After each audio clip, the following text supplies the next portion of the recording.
Good morning, afternoon, or night, wherever you guys happen to be. Welcome to Meet Your Makers, the show where we talk to the artists, writers, developers, and just generally beautiful people who make the games we play so very good.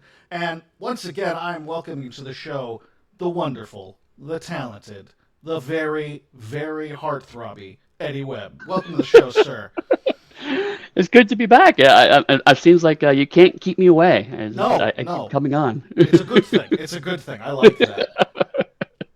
Well, let's just get into it. We've got all kinds of cool stuff coming down the line here, and the Yeah, the big one that people seem to be talking the most about is Curseborn. right. So right off the bat, we're getting a lot of stuff about the different ways you can play it and that sort of thing. I think a question. Well, first and foremost, for anyone who happens to not know what we're talking about, what is Curseborn? Oh, sure. Curseborn is Onyx Path coming back to horror at long last. So this is, as opposed to a licensed horror game, this is the first time Onyx Path is building a horror game from the ground up. It is using Storypath Ultra as a system, which I'm sure we'll get into later Oh on. yes. But basically, it is kind of with the team that has spent I did the math in my head over a century working on these kinds of games collectively. What can we do to make our own game from scratch and what that would look like? And so it's definitely a game where if you're familiar with other horror games that we've worked on, there's going to be some stuff that's familiar. There's going to be some stuff that's new. We're definitely trying something that's much more modern, and I'm genuinely super excited about it. That's great. Now, I think that is you alluded to it there. I mean, obviously, Onyx Path has a lot of connections with White Wolf and everything like that. Right. How is this going to differ from a World of Darkness game or anything or Chronicles of Darkness for that matter? I think honestly the most obvious difference is the fact that it is a game where you play a monster like those games, Hmm. but unlike those games where each monster was kind of confined to a specific book or game line, now a wide variety are going to be available out of the box. We call those lineages this time around, but the game was designed from the get go to not only make sure that vampires and werewolves and ghosts and mages can all play in the same sandbox, but also that from the gates they're all in the same book, Hmm. and that the idea of a mixed party is much more normalized. Whereas with other games, you can do it, and with various degrees of success, depending on which games you pick and what era of the games you pick. But there's always a bit of squinting and kind of adjusting the setting and adjusting the rules to kind of make it all work. Yeah. Uh, I remember specifically, this was many years ago, but at a convention, I ran a Giovanni game, but it was not just Giovanni vampires. It was one Giovanni turned out to be, was activated and became a werewolf. When Giovanni was dead and floating around as a ghost. When Giovanni, had developed magical powers, and everyone was excited by it, but also there's a bit of you can't do that, but you Yeah. work on the books, so I guess you can, but that just feels wrong. And then people like generally like going, this feels like an illicit thrill. And that's fun in its own way, but Hmm. this is something more along the lines of like I wanted to, a lot of the media we're referencing now assumes more of a homogenous mix. Sure. Even What We Do in the Shadows, which is primarily a vampire led show, has a lot more of those other monster types in the mix. So that was one of the things we wanted to do is like this is a much more modern way of telling these kinds of stories is to assume different kinds of monster types together as opposed to this is a vampire book, this is a werewolf book or whatever. Right. And starting from that assumptions. I think it's probably the biggest, most obvious difference that we're doing. Now, when it comes to hold on a second, we are apparently still offline. I don't know how that works. Oh, so we've not been broadcasting at all. I don't know. Let me see. Hold on. If anyone's in there and I'm checking, I'm going to check real quick outside of this, and this is just a momentary thing. Oh, okay. I guess we're good. Weird. Weird. Okay, good. We're fine. Everything's fine. I knew everything was fine. For the record, Everything's cursed. Everything's everything's cursed. everything's fine. I knew. I was just testing us. We're fine. We're fine. How are you? All right. Uh, Phew, I shoot my computer or anything goes down. yeah, yeah, exactly. um, yeah, I think there's something to that where everyone I knew growing up when you're playing World of Darkness, everyone wanted to have the vampire changeling Right. werewolf game, and then you brought in some guy to play a mage, and the balance just went out the friggin' window. Right. So I think that's something people can really look forward to. And another thing that occurs to me is it also doesn't have like 30 years of lore at this Yeah. point. So how much of a difference is lore going to take in this one? Is it going to Are you going to try to create some, or is it going to be a little more neutral? What do you think? So that's it. That's a really good point. And actually, one things I think that is most exciting is when a bunch of us did an AMA yesterday here on Twitch. Rich was very excited about the fact is like we can start fresh. Uh, uh, so you get the first book, and that's all there is. And so we wanted to kind of take a bit of an iceberg approach Mm-hmm. to kind of hint at things beneath the surface. But unlike any of the other of Darkness books now, if we do that, there's going to be a percentage of fans that, oh, that's referring to this, that's referring to that, and that's how it's all connects, and blah, blah, blah. And there's just no mystery left. Um, but in terms of the approach, it's somewhere between a meta plot, which a lot of World Darkness did, which like everything happens in a very specific way and you can't really change it unless you're given explicit permission, or a toolbox, which more like Chronicles Darkness, which is like, here's a bunch of stuff and you figure it out. We're going to present a setting and present a cohesive setting, and that's going to be present. But when we adjust that setting, it's going to be in very explicit, specific ways. Okay. We're still, I don't want to go into too much of that because we haven't figured out all the details yet. Sure. But basically, the current idea is that we're going to present a setting, but it's going to be kind of a persistent year zero.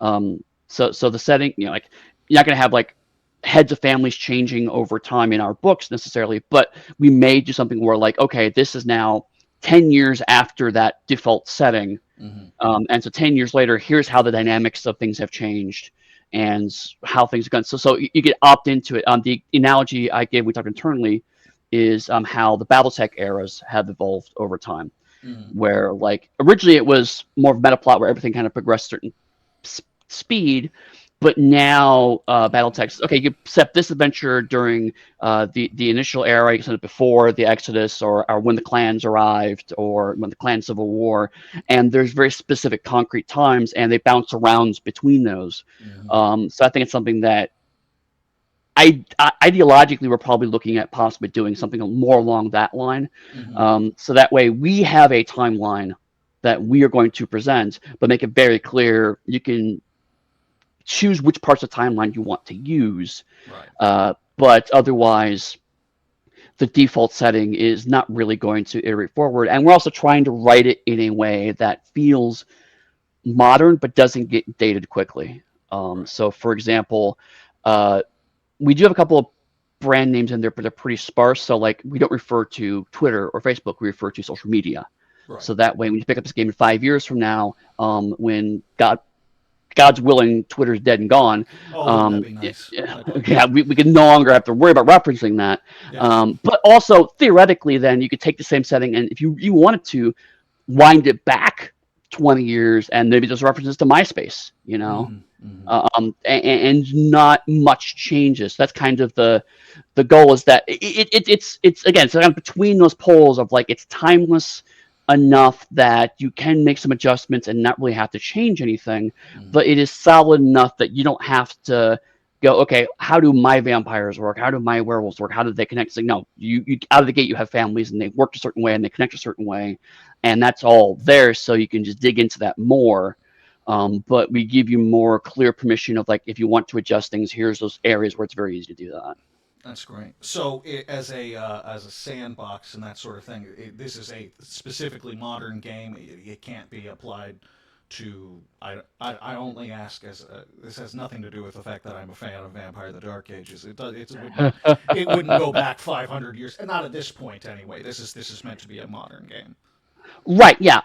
Because one of the other changes we've done is we use families a lot as kind of the big metric of groups, and there's a lot of reasons for that. But one thing we wanted to avoid is the ancient organization that's been around for hundreds of centuries, right? Mm-hmm. Whereas if a family, your family tree and history may go back, but largely family history is oral history.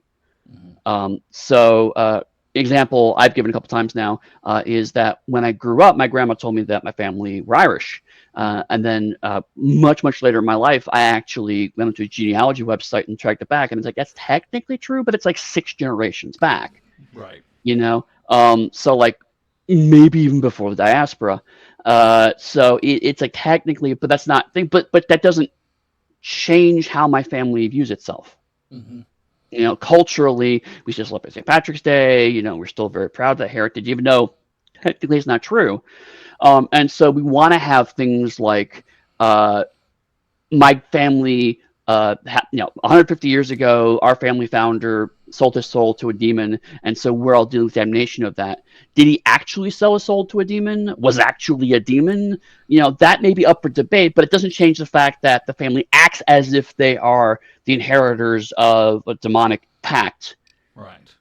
So there's a bit of, we want to make sure there's this kind of history there, but because we're shoving it into, again, because we don't have 30 years of lore to contend with, we can shove it a little bit further into the background and make it more nebulous and say, this is just what we assume happened. Mm-hmm. And then, again, it gives a little bit of permission of like, okay, well, maybe in your game, that wasn't true. Maybe in your game, something else happened. Maybe in my game, he absolutely sold his soul to a demon. So we can keep that flexibility there. Again, it allows you to adjust things as you need to, but it doesn't change what you actually play on the table. Okay.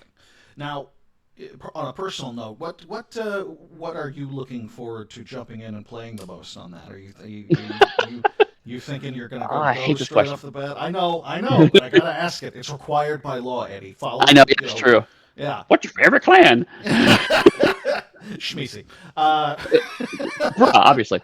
Yeah. It's funny because when I first played it, because we did a early playtest / demonstration of it on the Onyx Pathcast. Mm-hmm. And I played an Outcast because I had been helping with the Outcast section, working with it. The original material was great, but I was kind of just helping to flesh it out. And so I really like the Outcasts, which are the descendants of otherworldly creatures. They're angelic demon spawn, angelic children, horrible scions, whatever. Mm-hmm. And I was like, I really like these guys. They're really concept, and the whole I feel weird and nobody quite understands me thing I get. But then I've been playing in a Red Moon role-playing game, and I was like, let me just kind of change it up. And so I talked with Matthew and ended up playing a ghost. I'm playing one of the dead. Mm-hmm. And I really like him now too, because he's such an angry ghost. He's so mad about everything. And so I one of the things I like about this is that if there's always a kind of thing you'd like to play, you could probably squint and find it in the game, mm-hmm. or it's pretty easy to make something like that. Mm-hmm. It may not be quite in the space you expect. Like, for example, you said Zamisi, and like I'm pretty sure there is a monstrous, hungry vampire family, but also one of the feral has that kind of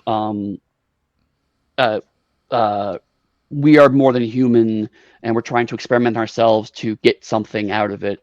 And the Outcasts also have a we're monsters, so let's just fucking go for it. Mm-hmm. So I mean, you could find those things. They're not exactly the same things. Not filing off serial numbers, but some of the core, the vibe of them, I think you'll find a lot to love in a lot of these options. So again, it's hard for me to pick. I haven't played a primal yet. I haven't played one of the sorcerers yet. So I can't say for them. So right now, Outcasts and the Dead are speaking to me, but those are the ones I played. I'm deeply worried that I'll play all of them and go, oh no, I Yeah. love all my children. How do I do this? How do I pick a favorite? Um, Right. Now, when it comes, and for the record, everybody, we have the link for the Curseborn Kickstarter, which is not live yet, but you No. can sign up to get notified the moment it is live. And if you head out to Drive Through RPG, you can get the Ashcan edition, which will get you playing right the hell now. Which is what we know you want. You crave it. I can Indeed. feel your Indeed. mental hunger. I know what you And want. we do highly recommend, like, if you're at all interested, do sign up for it, because the biggest splash we can make on day one, really, we've crunched the numbers. It really does help the momentum of the campaign. Yeah. The first 24 hours kind of set the course for the rest of the campaign.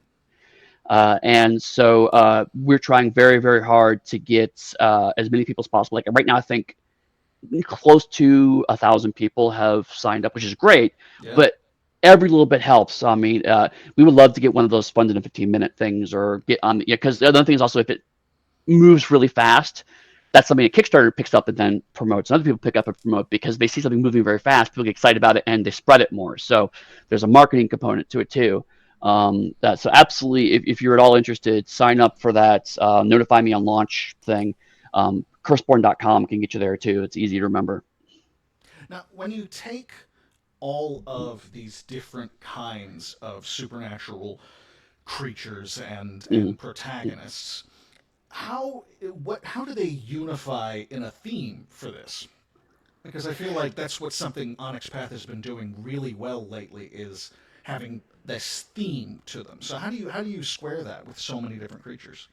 What we did is we kind of rethought the metaphysics of it, and this is one of the areas where uh, the modernity of the setting is a little less explicit. But if you're a fan of horror, you'll see it, because let's be honest, World Darkness was created in the '90s, and Chronicles of Darkness was a rework of that, and it only came out like not even 15 years after the original. Mm-hmm. Um, so they were both steeped in very '90s sensibilities, which were not bad at all. Don't get me wrong, but No. they were, this is a time when X Files was really big, government conspiracy is really big, cover ups were really big. The idea that one organization could control information to the masses was a very real and plausible plan of attack.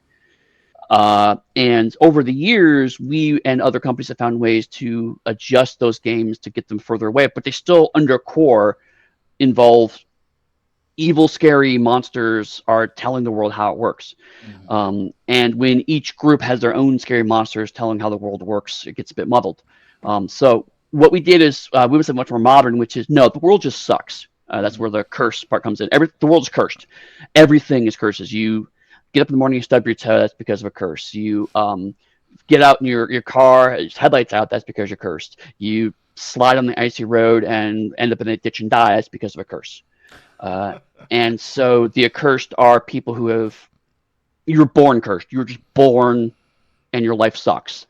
Mm-hmm. And so each of those monsters basically have what's called a damnation, which is some big, huge curse that hit this family like a ton of bricks.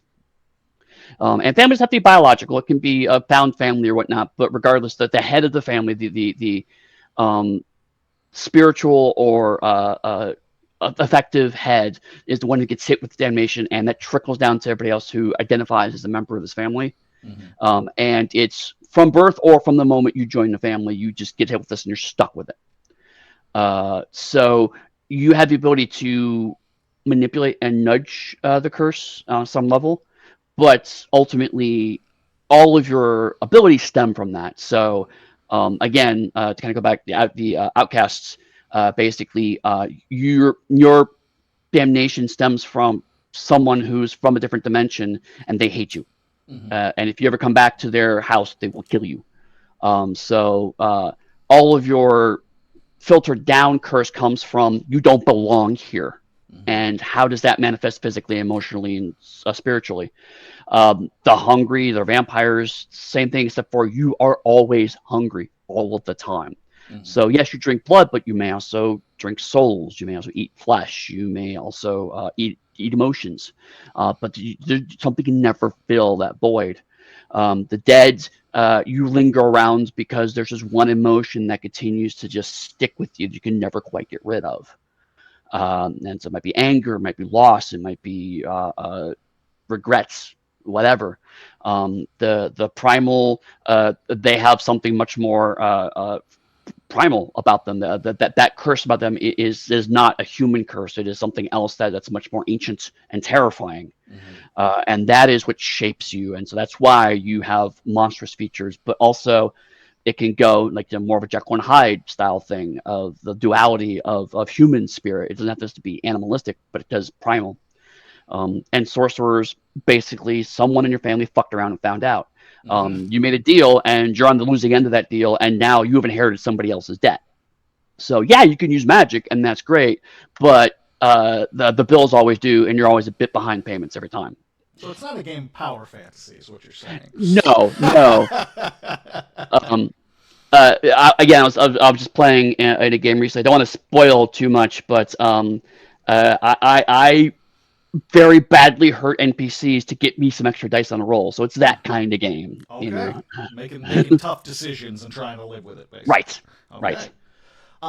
Is there any, I hate to keep coming back to Vampire the Masquerade, but it's just it's a simple enough touchstone. Sure. Yeah. When it comes to the atmosphere and the inspiration there, as you just said, very 90s, that gothic punk thing, Near Dark and all those kinds of films. Is there any inspirational media that you could recommend for people who are trying to get into the headspace of Bloodborne. Bloodborne. There you go. That would be good too. Curseborn. Is there anything, any films, stuff like that? There are. I don't have the list off the top of my head, so I may say stuff that's not on our official recommended list. But certainly, like for example, creepypastas and urban legends are like a big bit of that. So like looking around like the Slender Man or SCP archives or the Magnus archive, stuff like that. Just this weird fucking thing happened we can't quite explain, and it doesn't seem like there's a connection. Those are big inspirations because again, like in an X-Files thing, the idea is that it has to all connect. Even if we never quite get there, it all needs to make sense in the end. And a much modern thing is like, no, just bad shit happens. And sometimes you find connections, but it's just a huge mass of bad things. So those kind of anthology styles are good kind of tone touchstones. One that threads the needle between the anthology style and the more kind of a chronicle style is something like Lovecraft Country. Okay. Which is also good because it has that edge of weirdness. That's the other thing about Curseborn is that it's set in our world, but also there is a level of just bizarreness that I don't think ever quite happened in the other games, except for in very specific pockets. Right. So you can do something like, let's say, Raccoon City, right? To go to your other job, as you will. Yeah. But like, there could just be a city that is just not on the map, except for you wandering the wrong way, and now you're there, and then you're surrounded by mist, you can't quite get out.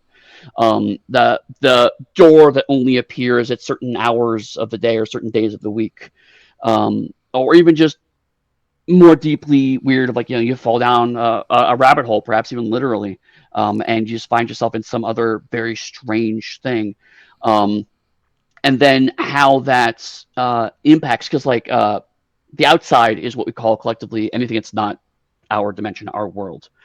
And sometimes when these exponential creatures try to butt their way in, people just pick a space and start fighting there, called the battlegrounds. They literally just take a chunk of space and they fight these things out because they're compartmentalized and away from everyone else. So they find these little, like, so maybe there's this one town that was originally a place where in the Cold War, Russian troops went there in this little reproduction British village, and so I'll try to pretend to be British, and so this kind of got sucked up into the outside, and now it's a place where all these horrible battles happen, but as far as people living there are concerned, it's still 1954, and they're waiting for the order to go invade Britain. It's not time travel, it's just they're just stuck in that space because they don't know time has moved on. So there's a level of strangeness. So things like, again, Lovecraft Country, Evil, uh, um, some of the Amityville Horror remake, stuff like that. Mm-hmm. Even Beetlejuice, as funny as it is, that kind of just weirdness of how spirits interact with each other and taking over their own bodies, and the horror of it, because Curseborn is not postmodern in the sense it's not self-aware. It's not Buffy of, I know how movie tropes work, and so therefore it gives me an advantage in the situation. Um, but it is the kind of thing where these are people who have probably seen horror movies and may use that to reference situations, but it doesn't help them anymore. Mm-hmm. You know, it's more like, you might make the joke of like, there's no way I am going into this house by myself because I know what happens, right? Right. It's the kind of thing where you might joke about transporters or TARDISes or whatever to explain this, because it takes the edge off of just how deeply unsettling these things actually are. Right.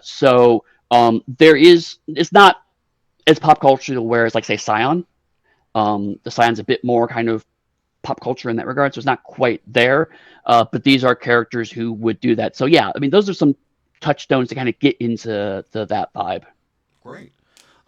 One last thing. We talked a little bit about lore and lore creep and everything like that.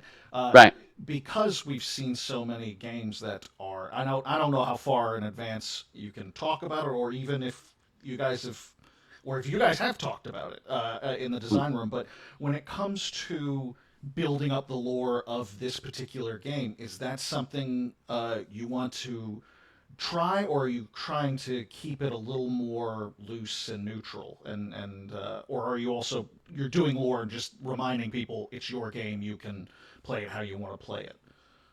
Um, we do have a plan to build things out. Mm-hmm. Um, so one of the things we're doing, for example, is this first book. It is a very specific power level. Street level is a term we've been using because that's the one that people understand. It's not quite that, but it is the um, I'm mad at my dad and I want to hurt my dad level of it. Um, Over time, we're going to have levels of like, okay, now you are a mover and shaker in your family, and you're starting to see how these different families are forming into factions or coalitions that are working for and against each other. And then eventually, maybe you're the head of your own family, and maybe, now you're completely in the game. So how the levels and layers of mystery you go through are going to be a part of that. Mm-hmm. Uh, and we're going to still remind people about, hey, do whatever you want to, but we're not going to hit people over the head with that. It's something that I think some of our games, we got a little too accepting. No, you can change it, which kind of apologized for the setting. And so we was like, no, here's the setting. We think the setting's awesome. We would love you to use it. But certainly we're happy to tell you a couple times, feel free to adjust it if you want to. Right. We're not the cops. Not going to come by and steal your books. Not yet. Not yeah. Not yet. All RPGs are bastards. No. That acronym is way too long, and you know it. Right. RAB. No. Anyway, as soon as I said it, I was like, that was terrible. I shouldn't have done that. But I mean, we have also designed the game that we're going to be a little more open about how we got here. Mm-hmm. We're not going to be like, we may have like we're still kicking around. We may have like storyteller advice of like, here's explicitly how to make your own stuff, and maybe put that into a specific storyteller book-y thing. That's unclear. But because of the Storypath Ultra basis, and it's something that we are exposing a lot of the inner guts of, it's going to be pretty simple. People who are paying attention to a lot of our products to be able to go, oh, they built it this way. I know how this other game built it. I know how the Storypath Ultra built it, so I can easily build it myself. And the actual things, like, even if you're not that aware, just seeing the pattern of all families give you a handful of skills, some contacts, a special spell they get access to, and one thing that they can do to make them a little bit better. All I have to do is write up those things, and I have a whole new family, and I'm done. So it's going to be pretty simple for people to homebrew that stuff. So rather than explicitly saying it's okay, you can change it, we're just going to kind of give that advice maybe once or twice, and then make it clear through the rest of the game how easy it is to adjust things, because we're pretty open about how everything's put together. Now, when it comes to the world, this might have been addressed, but when it comes to the world itself, we're talking about a altered version of our current world, or is Yeah. this like okay, so we could conceivably have supplements that go into cities and states and that kind of thing, basically. Right. We haven't committed to anything. We are discussing location books. It right now we're probably not doing the something cursed something city book thing, Right. just because the city book model, with rare exceptions, Joe just doesn't work these days. Sure. Again, they were great in the '90s. They don't really sell these days because what most people go, I don't have a game in Chicago, say, so Right. why would I use this book? But yeah, no, we in the core book we have what we're calling Junction City, which is basically kind of just a combination of lots of Western, so North American and European city stuff Mm-hmm. that you can easily kind of put together. It's not an explicit place, but rather it's just a name for the kinds of things you see in those kinds of modern cities. Uh, and then it's a neat handle to, like, if you want to say this is set in the city, Right. it's filmed in Vancouver, but it's literally every city kind of thing. You can do that, but there are going to be small references to other locations probably as we go on more. This first game is supposed to be just where you live kind Mm-hmm. of thing, so we can't tell you where you live, so we don't have as many explicit references. And specifically, we tried to make sure that the characters we show up have a wide range of not only identities but also of geographical areas. Mm-hmm. Everyone can kind of see a little bit of where they live in the book, and then as we expand out, then we could be a little more. Okay, here's what Italy looks like. Here's what the southern United States looks like. Here's what Scandinavia looks like. Whatever, we can get into that more later, but we haven't quite figured out how that's going to explicitly look. Mm-hmm. Okay, great. Well, let's move on to Storypath Ultra. Yeah. Speaking of making things kind of neutral and easily used, tell me more about this. This seems like a really fun idea. Yeah, so Storypath Ultra is the refinement of the Storypath system we've been working on since 2017. Mm-hmm. Um, and it's not a new addition per se. It's more just taking the existing rules that were there. And as the system has been used a lot more, we found certain things work, certain things don't, some things were unclear. So it gave us a chance to kind of clean things up and give it a new, fresh presentation. And it's pretty easy to change between them. I mean, obviously, specific powers for certain games, we can't cover all of those, but Right. um, what the goal of this was basically to kind of let's take what worked really well and build on that. So, an analogy for people who have followed us for a while, it's a bit like how in the World of Darkness, all the revised edition games came out. They were all refinements of the previous systems, but they weren't exactly like here's completely brand new rules. Right.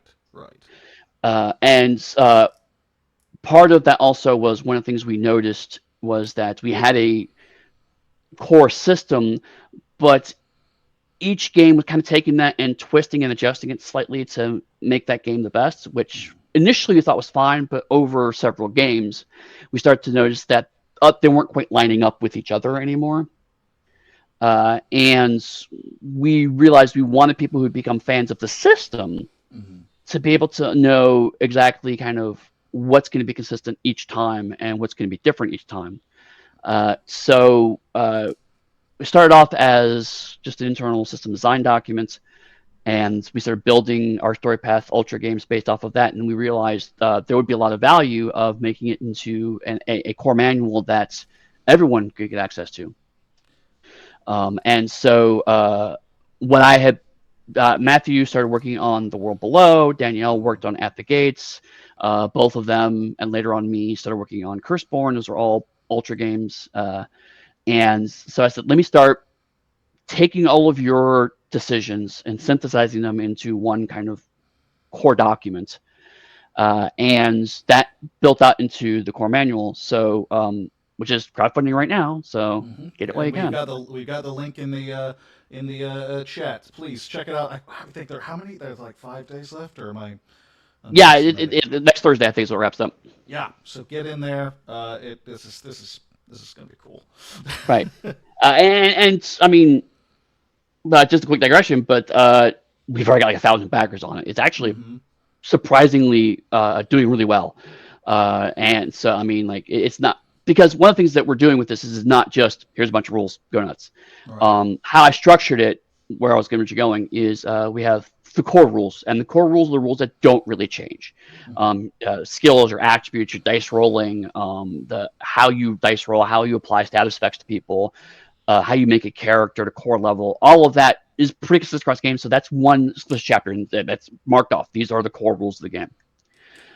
Then the next chapter is expanding on those. So basically, it's how do I make combat a little more intricate? How do I build on bonds? How do I make investigations more meaningful and have more impact? And how do I, make my own paths? That kind of stuff. Taking those core rules and extending them in certain directions. You're not changing those core rules, but you're building upon them. So that's another place, and that's where things will be different for each game, but they're going to have a bit of the same core logic. Also, building powers, for example, is in that chapter, and our estimates on how to kind of build powers out. Mm-hmm. Edges are not in every game, but edges are kind of in the section.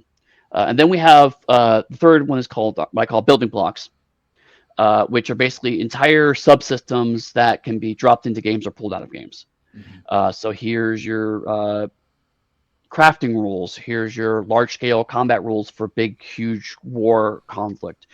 Vehicles, how to do a heist, things like that. These are all things that some games may find really useful, and they build on the core rules in very specific and concrete ways. But not every game is going to need them. So, like crafting, for example, one of the things that we realize is that if you're doing a game like At the Gates, which is very JRPG focused, being able to build your special magical weapon is something that's very, very important in that game. Uh, you don't need crafting for Curseborn, right? Right. So that's much more of the, I don't know, technology plus intelligence. Cool, great, you fixed it, move on. Um, and so being able to say, okay, this little bit of core rules, pop that part out, add this bigger chunk in there to really build on it, and there it is. Um, and then there's obviously some story guide advice, but then we're going to have 3 example settings in the back, which are going to be complete games. They're short, but they're going to be complete games. You can play them out of the box. But they're also there to kind of illustrate how you can put the games together. Right. The first one is one I wrote, and actually I have sidebars saying, here's why I made these decisions. Here, and sometimes here's the advice we gave you is over here. You notice I went a different direction. Here's why, and here's my logic. So You know, it's starting to feel kind of like this almost could be used as a how to make your own role playing game like guidebook in absolutely. a way. I think that's really cool. Yeah, I mean that was obviously all the advice is geared towards Storypath specifically, Yeah. but yeah, over time what we realized is we're kind of doing is a bit of a game design course, Mm-hmm. really, and in a way that you don't have to be interested in game design to use it, but again, because of the way it's structured, it's like okay, I just want to do a Wild West game. Cool, great. Use the core rules. Maybe pick a couple things out of the building blocks. You like dump those in, make some paths, and go. You Mm-hmm. can really do that. Uh, but if you're like, I want to do this specific thing, the book doesn't tell me exactly how to do that, but I can see from examples how that works. So we're gonna have people vote on the other 2 settings. They're not written yet. One's gonna be Cool. a sci-fi setting. One's gonna be a fantasy setting.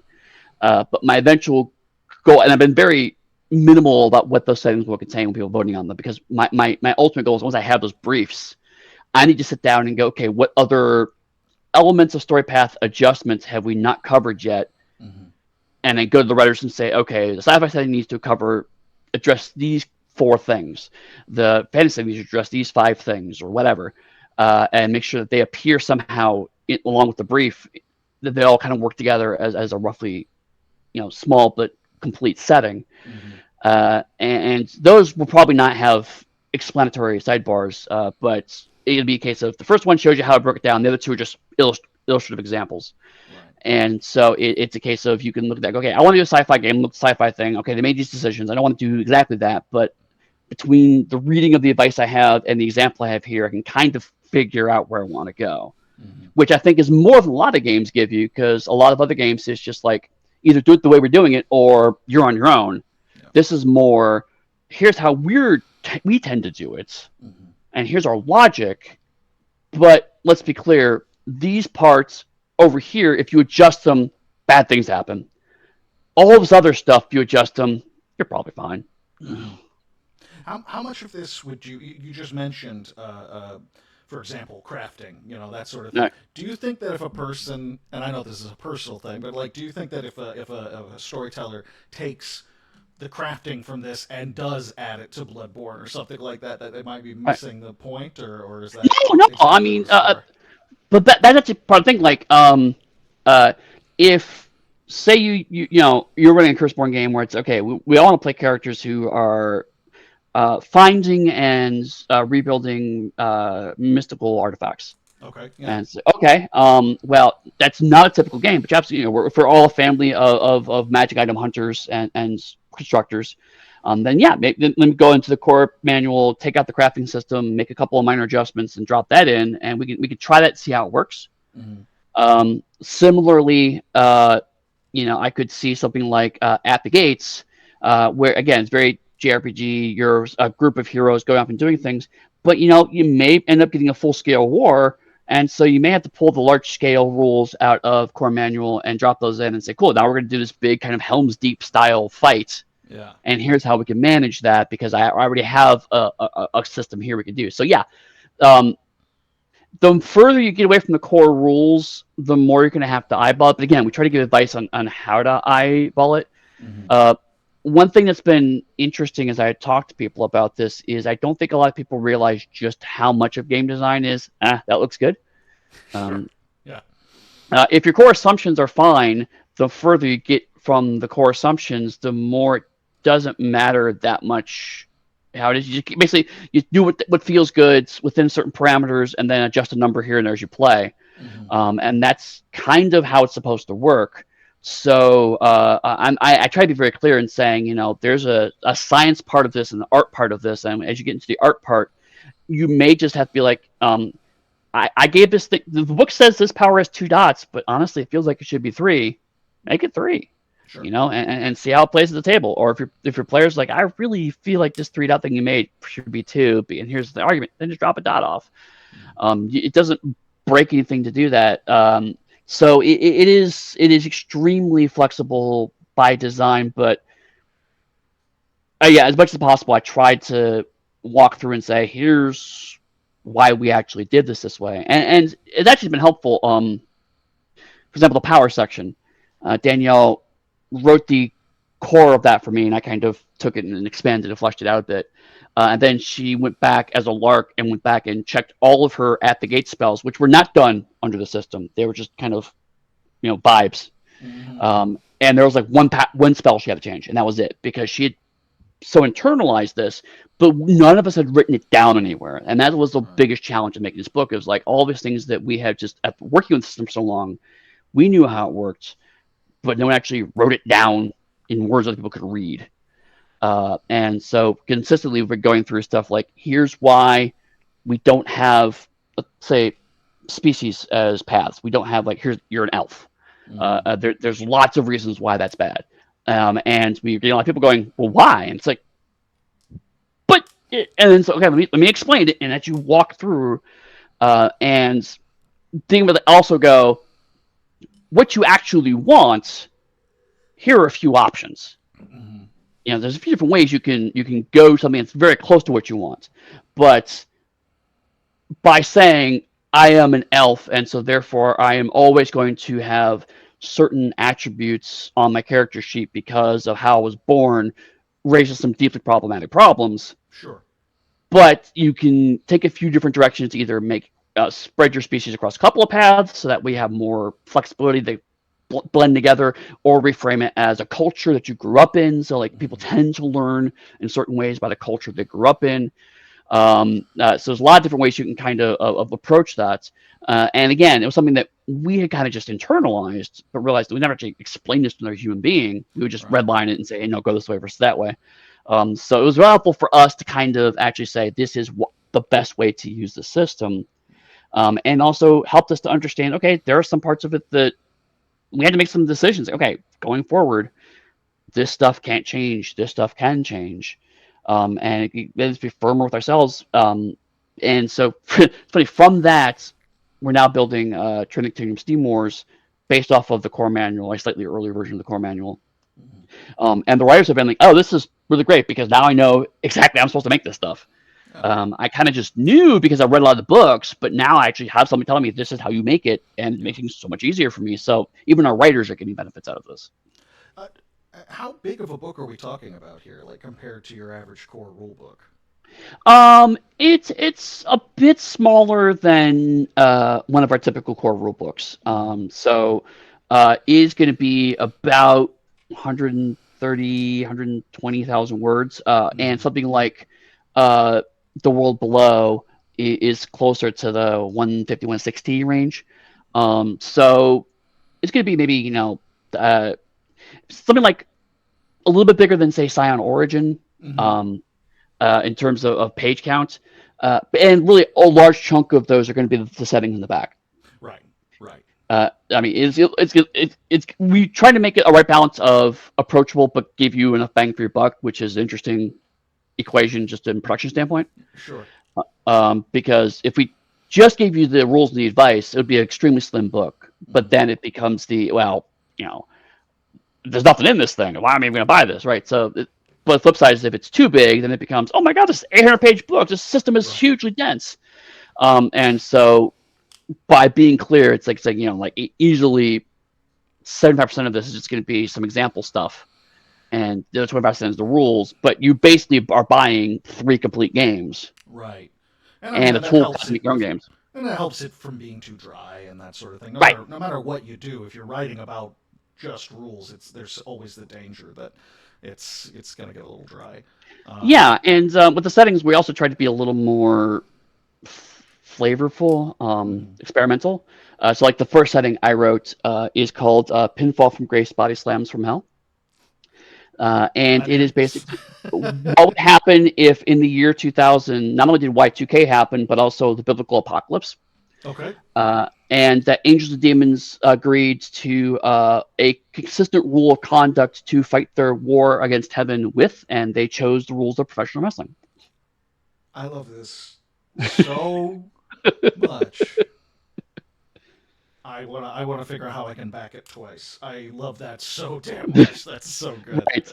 But the nice thing about something like that is, like, some people are like, I hate the setting. It's like, cool, but you also get a very good example of how to explicitly adjust a combat system to do a very clear, explicit thing. And so by saying, you may not like professional wrestling, but you know what it is. Yeah. And so you see how we adjust the combat system to emulate that, and being very clear, this is how I did this.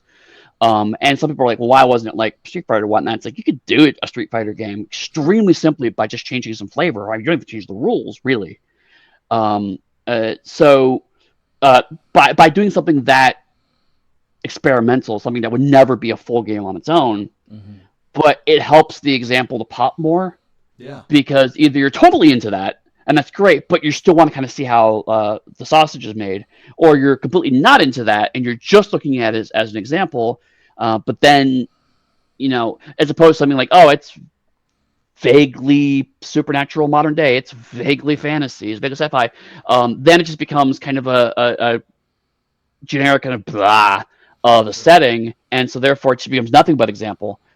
So this is much more like, okay, this is a weird game. Maybe I will try it. And then if you're trying it, even if you do it just once, you're seeing the stuff in action. And okay, now I know why this decision was made, and I saw how this affected on the table and how this worked, and blah blah blah. That's great.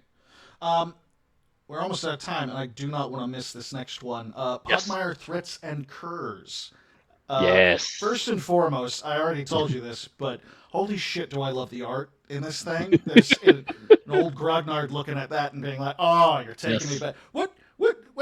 Before we even get into what it entails and everything like that, what what inspired that decision to go in that direction with the art? I had pitched the book.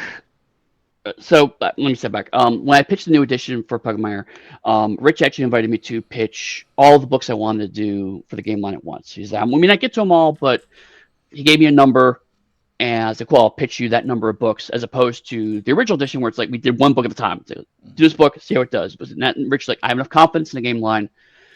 We can plan a line from the start." And I was like, "Well, then I want to do a manual of monsters, if you will," because we hadn't done that before in the first edition. And so pitched it, and we great, get the manuscript, and it's like, holy crap, that is a lot of art to buy. Because if you get a piece of art for every monster, it was 150 plus monsters in there. Yeah. That's a whole lot of stuff to buy. And so Rich was just like, I could just do it all. And it's like, okay, let's talk about this. And so one of the things we talked about is like a lot of modern collections like that. Basically, it's like full color piece for each page, and those get really expensive. And also, those don't quite sell the same way that other support books do. Sure. And so, with the exception of your D&Ds, a lot of other equivalent books either tend to be digital only or tend to be smaller. Mm-hmm. And so it's like, let's try to shoot for black and white as opposed to color. And then we ended up going slightly color anyway, but it's all a separate conversation. And Rich like, well, if we're going to do it black and white anyway, why don't, that was how the original books were done, maybe we channel that energy a bit more. And so I was like, I would like to do it like the very first edition of the Monster Manual. Because Pugmire, one of the design goals from day one was, it's not Dungeons and Dragons, it's Dungeons and Dragons you remember. Right, and that's why a lot of people get tripped up, especially in the older edition, which is much more explicitly based on the OGL, is because there's lots of things that were slightly different from how D&D actually worked, and so if they knew both editions, they were having trouble. And so my goal was always, no, it's supposed to be the way you remember playing back in the 70s and 80s. And so doing a book that looked like that made more sense. And since Rich was doing all of the arts, Rich's like, yeah, I can do it in that style. And so he just started sending me these art pieces, and they're very much in that kind of, frankly, much better version of some of the late 70s art, let me be honest. Oh yeah, if you've seen the originals, guys, yeah, this looks better, but it does harken. So yeah, right, exactly. And that was the goal. Is like, it's something that feels like that again, but it's the way you remember the book being, not the way the book actually was. Yes. And then for a variety of reasons, Rich also ended up laying it out, and so Rich is like, let's just go the whole 9 yards. And Mike Cheney has a lot of thoughts on this too. He was heavily involved. And so we tried to get it to look as much like that book as possible, to the point where even Rich is like, the original book has an introduction. You didn't write an introduction. You have one having Yosha's voice. Also, we had sidebars, and Rich is like, they didn't have sidebar technology in 79. So we need to take all the material and put it in the book in a different way because it didn't have sidebars. But they also had an introduction that was the company speaking to the reader. And so I sourced the original 1979 introduction and rewrote it in that kind of very academic, but also we don't know how we're doing language, which was a fun challenge. And then he just mocked up the cover and sent me to me. He's like, here you go. I'm like, oh, that is he sourced the fonts and the whole 9 yards. And so I had to actually quickly adjust some bits of the text to get it to fit into this new template, because I didn't realize we were going this hard, right? Yeah, absolutely. And it's just been wonderful, because it's a huge experiment, right? It's not going into stores, it's just print on demand. But it's like, hey, this is our first time doing this, and it's a brand new edition. If we can't experiment now, we really can't ever. So now is the time. Yeah. And so many people have been so excited by it, which has been a huge relief. Oh yeah, yeah.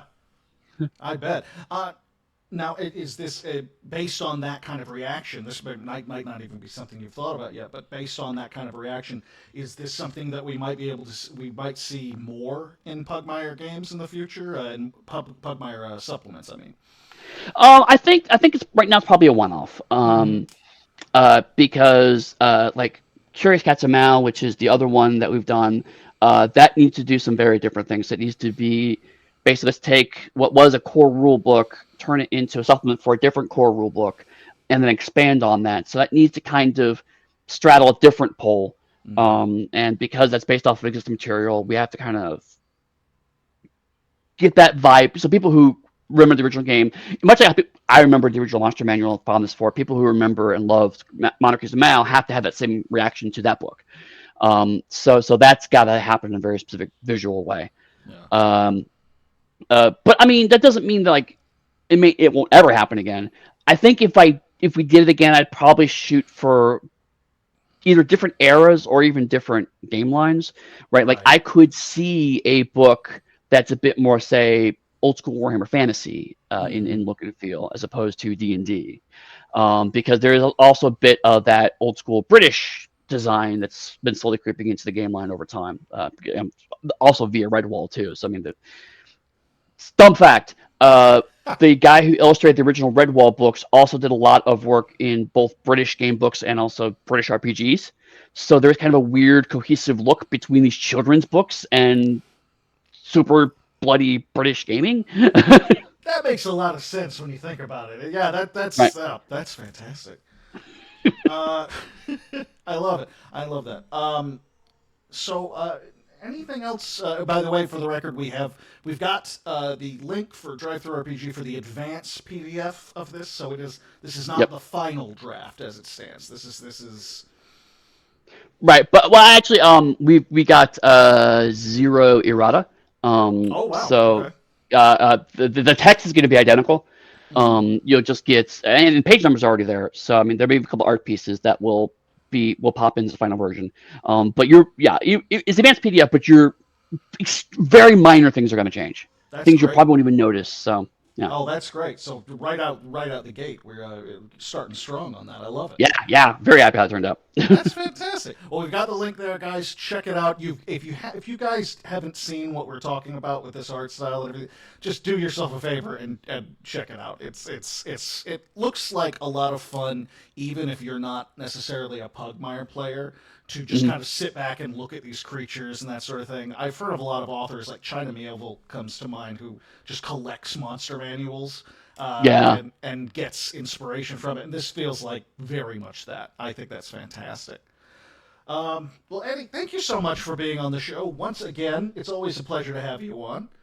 I'm always happy to be here. Absolutely. Do you want to let people know where they can find you? Yeah, these days, the best place to get information about me is my website. That's pugsteady.com. Pug like the dog, steady like not being wobbly. Pugsteady.com is also how you find me on Blue Sky, which is the current winner of the social media wars for me, at least.